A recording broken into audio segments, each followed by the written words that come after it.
Welcome to the WNBA segment of today's show. The WNBA is buzzing with excitement and we've got you covered. This season has been full of surprises, and with the brand new postseason format, the stakes are higher than ever. We will be breaking down all of the things you need to know for this postseason. The upcoming matchups for round one of the playoffs are Minnesota versus Golden State, Phoenix versus New York, Las Vegas versus Seattle, and Atlanta versus Indiana. Currently, Minnesota, New York, Las Vegas, and Atlanta are all leading 1-0 over their respective opponents. Now moving on to the new playoff formatting, round one is best of three, higher seed host game 1 and 3, and the lower seed host game 2.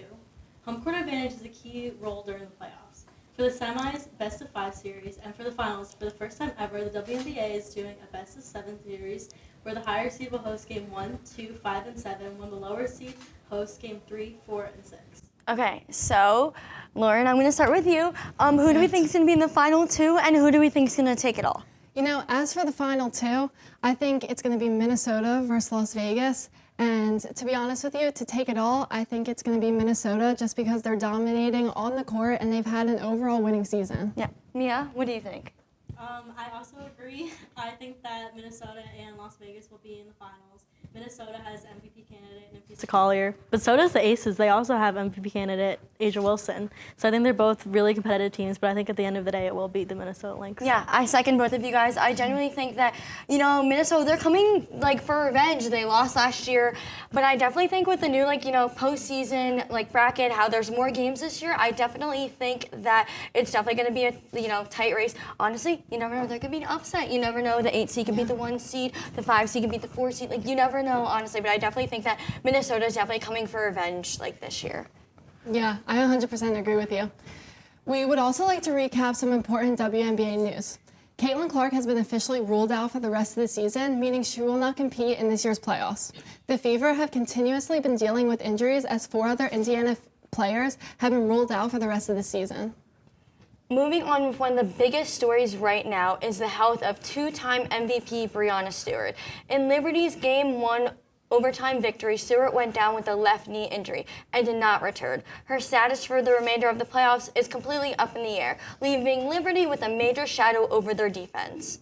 And on the other side of the bracket, we have another injury update. The number 8 seed, the Golden State Valkyries, have officially ruled out Tiffany Hayes for Game 2 due to a knee injury. Hayes had missed the final 8 games of the regular season, and her absence will leave a significant hole in the Valkyries lineup as they fight to stay in the postseason. Additionally, the WNBA has just named Veronica Burton this year's Most Improved Player, as well as Paige Beckers for Rookie of the Year. And to go and talk about the rookies, this rookie class has been one of the best we've seen in forever. I mean, seeing Sonia Citron and Kiki Iriafen in DC and Janelle Salon at Golden State, it's just been so entertaining to watch, and that's also grown the game a lot. Yeah, I want to take it back really fast and just think about how big the WNBA has gotten from this point. I know I used to play basketball. Yes, guys, I'm 4'11". I did play basketball. My dad watching can vouch for me, but I just generally think that it is growing so big, especially with Angel Reese being there, Caitlin Clark, now Paige Beckers, and all these rookies. It's just very I love the viewership and how big it's getting, Mm-hmm. And also, these new expansion teams. Cleveland is coming in 2028, Detroit is coming in 2029, and your favorite, Philadelphia in 2030. How excited are you? I'm so excited. Go Birds. No, but I'm really excited that the WNBA is finally getting the viewership it deserves, and I'm really excited about the new Philadelphia team as it'll share a new arena with the Sixers. Yeah. As a reminder, round 1 has already been underway as Atlanta is currently playing against Indiana for Game 2, and at 9:30, the Aces will play against the Storm on ESPN.